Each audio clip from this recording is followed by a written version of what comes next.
Okay, so our first guest up is an old friend. Actually, this guy and I bonded while we were in the Soviet Union playing baseball with Athletes United for Peace. Before that, we had been at odds in the old political days. But he's my friend for life and one of the most wonderful people I know, Mike Klonsky. Good morning to you, Mike. Good morning, Michael. Got to get close to that microphone. Hey, Michael. Welcome. Always glad to have an excuse to come up here and get some of those delicious blueberry pancakes and Heartland coffee. I mean, it's a great way to start off a Saturday morning. We like hearing that. And it is Metropolis Coffee these days, who are our good friends in the neighborhood. Let's say, and they are very supportive of progressive things, too. Fair trade as well. Fair trade. Organic. Michael Klonsky, we haven't probably had a chance to debrief since the mayoral election. I know that you were hard at work trying to wrangle some good vote totals out of folks. Now that we've got our mayor-elect, who actually visited the neighborhood this week, Michael did a fine job of introducing him at Loyola Park the other night. And he's named his team. He's begun to name his team. Education is your game, your main game, along with politics. Tell us what you think of J.C. Brizard and the named folks thus far. Yeah. Well, my issue is not so much with J.C. Brizard as it is for the way he was chosen. You know, the big problem for me is that we are now living in a time when we have mayoral control of public education. That means one autocratic mayor decides everything. And so J.C. Brizard was chosen to be our new school CEO. That's what we call superintendents here in Chicago, which gives you a clue as to what's going on. Really? And he chose, before even being officially the mayor, and before even having a board of education to consult with, he picked J.C. Brizard as a former superintendent of Rochester, and a guy who just seems to be just another teacher basher. Did he also not name an entire board of education? I mean, didn't he like sweep clean the boards and start over again? Yes, he swept clean the board, but the new board wasn't even in place yet. And so there was absolutely no consultation, even with his board, let alone with the school community, which is where the discussion should take place. And as a result, I don't think the new CEO was vetted properly. It turns out this is a guy with 3 federal lawsuits, civil rights lawsuits pending against him, and a guy who the Rochester, 95% of the Rochester teachers took a vote of no confidence. In other words, you and I, Katie, you're a teacher. You know that trying to get 95% of teachers to agree on anything is impossibility. Really? But that's probably because a lot of them are Democrats. Well, Brizard is a Democrat, and it's important to remember, Mike, that the things coming down on teachers here in Chicago, the kind of teacher bashing that's going on and depriving teachers of their collective bargaining rights, tenure rights, and things like that. It's being done. It's not being done by Tea Party Republicans. It's coming down from the Democratic machine here in Chicago, and that's why it was so important that we tried to elect a guy like Miguel del Valle, which I know Katie, was out front in that campaign. But now, whatever, for better or worse, we have Rahm Emanuel, and I think the problem is that there should be no mayor with that much autocratic control over the schools, and the schools should not become just another wing of City Hall. And I guess that's where I'm coming from. How do you work against that moving into this new day in Chicago? How would teachers face this? Probably stealthily, or somewhat strategically. Anyway, teachers have a tough road ahead of them. In the recent bill that was passed by the Senate, SB 7, teachers essentially lost 90% of their rights to collectively bargain. It's almost impossible for them to strike anymore because of the new legislation. Here in Illinois. We're not talking Wisconsin. We're talking right here at home in Illinois. Yes, exactly. It's not that the teachers union is big on strikes. We haven't had a strike here in 23 years. But with May Day coming up, it's important to understand what's happened to all labor unions in this country. I mean, there's hardly any workers left in the United States that have collective bargaining rights. And so now the real attack is coming down on public employees and especially teachers. And so this Senate Bill 7 really took away a ton of power from teachers and a lot of their rights. And so teachers are kind of being made the scapegoat and being made to bear a lot of the burden of this financial crisis that the country's in right now. You know, the other night, I do wear another hat as the president of the local Democratic Party, which was a move to my right, I got to admit. But I called together a meeting. I'm glad you're there, Mike.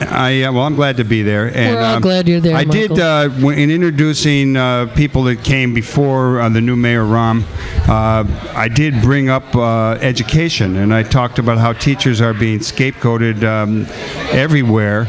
And I got to say that I got a lot of response from people afterwards thanking me, but I was also blown away by people who would call themselves liberal Democrats, who basically are real critical of teachers, and they pointed to the suburbs where the teachers couldn't spell certain things. I mean, I just am blown away. It seems to me that most teachers are wonderful and do a great job. There are obviously a few people that may have tenure, may not be effective, may be outdated, outmoded, but the way this debate is being framed and the way it's being projected as teachers as problematic really blows me away. And I wonder why that is. Is it just propaganda from the right or from the center? What do you think? I think you're onto something there, Mike. I think it's because of it's really, first of all, it's really not just about teachers. This is about working people, and especially public employees.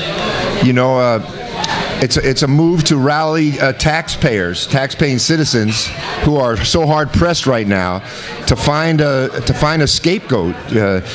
And so there's all this propaganda, as you put it, to make it seem like teachers are a bunch of money-grubbing, greedy people who won all these entitlements like a pension. You know, I wish. Yeah, I heard at a talk the other day at DePaul where I teach. Somebody got up in the audience and asked the president of the teachers union why teachers should feel entitled to have a pension when other workers have whatever. Don't. You know, other workers don't. Yeah, well, other workers don't. They have they pay for 501s or things like that. And Karen Lewis, the president of the teachers union, gave a pretty good response. She says the question isn't why do teachers have pensions, it's why don't all workers have pensions? You know, and I thought that was a great question. And they've always tried to split people like that. You know, the have-nots. And now the brunt seems to be directed against teachers. And I think you're right, Mike. Yeah, of course, there's in any profession there's weaker and stronger teachers. The way to deal with that is through professional development and trying to strengthen weak teachers and pair them up with better teachers and get good mentors for them. And also our colleges of education, like the one I teach at, need to improve. But that's no reason to put people out on the street or take away their health benefits or pension and things like that. Well, one of the things that I noticed in an email recently, it could have been even from you, Mike, that Governor Scott Walker up in Wisconsin really took a gamble in going out on the right fringe, and he created obviously a pretty good issue and format for progressives and liberals and just caring citizens to come out in Wisconsin. And I think in this email it pointed out that over 60% now in Wisconsin are opposed to his practices, and that this whole thing could backfire. Do you care to comment on that and his role in helping give us some issues? Well, it's horrible what's going on in Wisconsin, Michigan, Ohio, all over the country. And the thing that upset me the most, I think, was that President Obama and Secretary of Education Arne Duncan remained quiet while this attack was going on. But the good part of it was that Governor Walker in Wisconsin, people say he kicked a sleeping dog, and he kind of woke up the labor movement. And I was up there in Madison a day when there was 150,000 people, mostly union members, Teamsters, and people, members of the Firemen and Policemen's Union, etc., marching and rallying against the legislation. And while we lost that battle, the bill was passed. Now I hear that we've gathered enough signatures to recall 6 legislators up there who sided with Walker. So there's some good things happening, and a good pushback here in Chicago too. There's some good fight back going on. You know, this is the core of my problem with this right now. I'm a daughter of a union president. I come from a union family. The unions, if you're talking about kicking a sleeping dog, my question is, why was it sleeping? Why did it allow for all of the workers who are not covered, who don't have any benefits, net underneath them whatsoever, no pension, no benefits, no health care? Why have we just laid down and let what was organized 20, 30 years ago be the extent of it? And, the union that my dad led was very racist for a long time. One of the trade unions that didn't allow people in. And, when you've got people looking at unions in that way and saying they kept people from those jobs 30 years ago, which was true of the IBEW, they've gotten better since.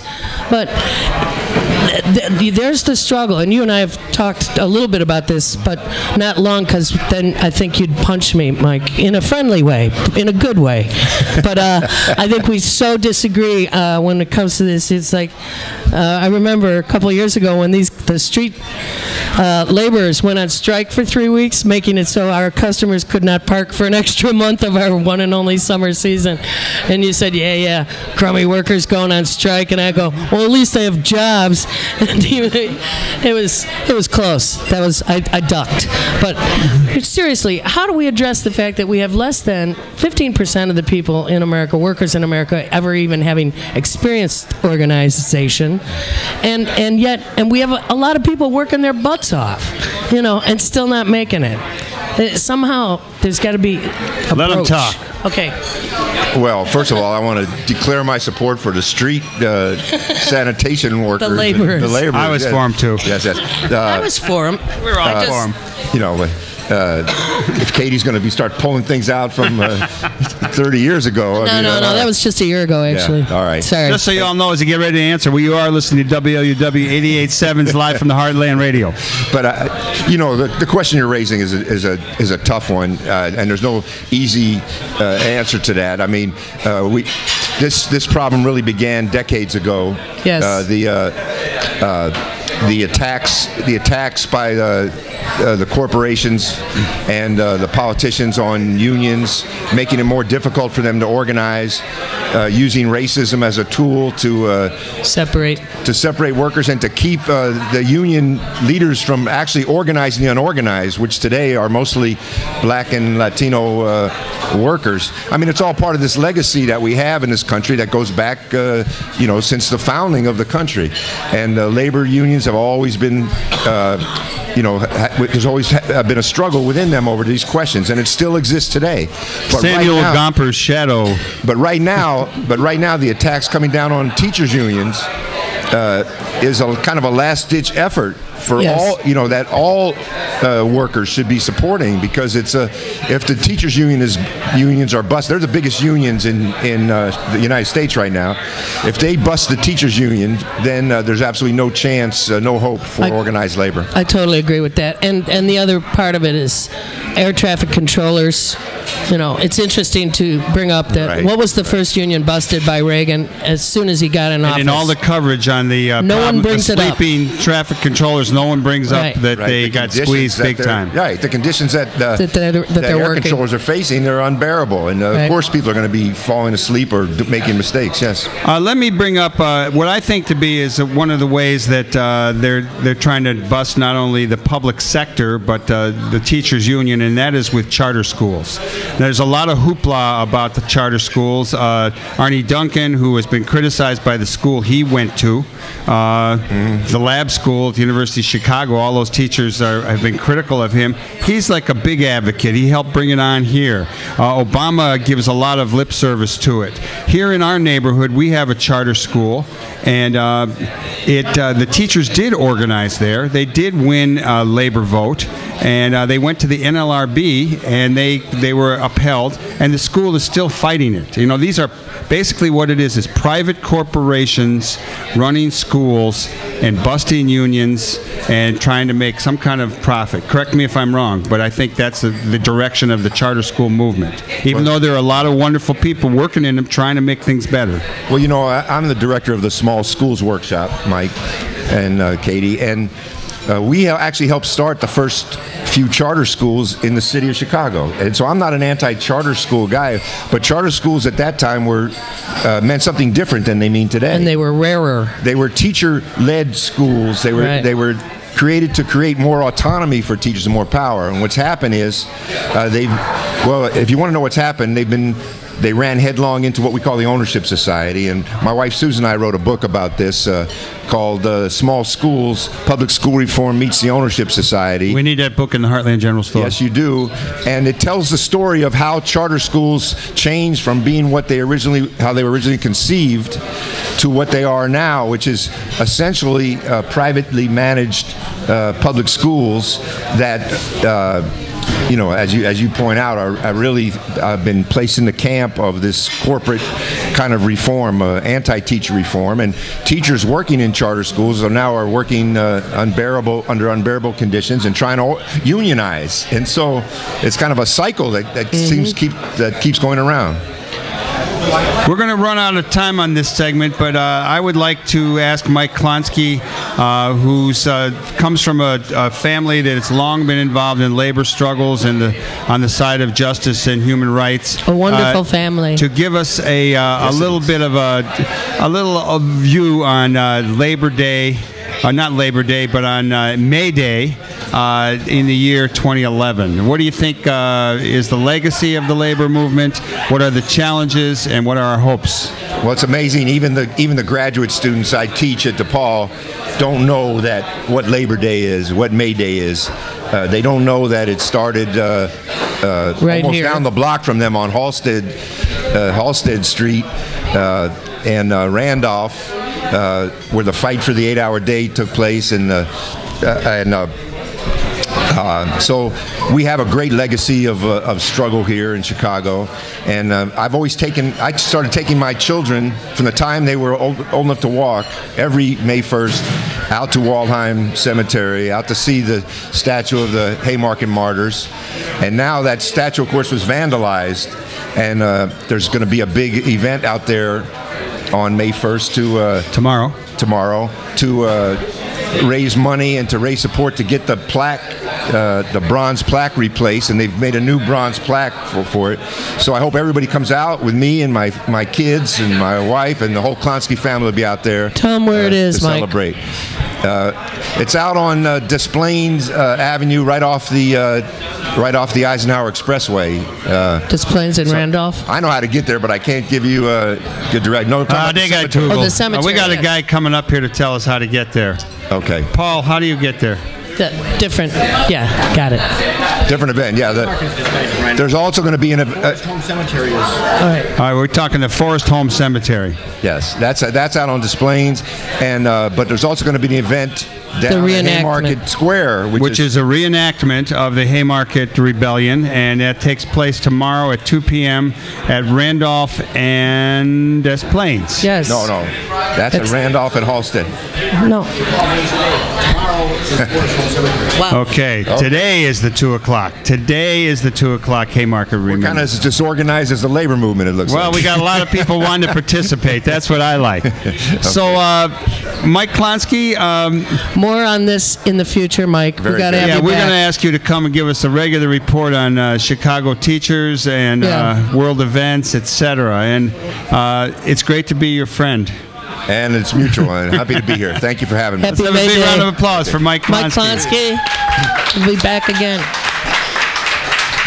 All right, we're going to take a short musical break. Eli Sloan is downtown being the in-studio engineer, and he's going to pick us a tune, and we're going to come back with Marion Flynn and Molly Heineman. Molly Heineman, who's been around the Heartland off and on since she was born.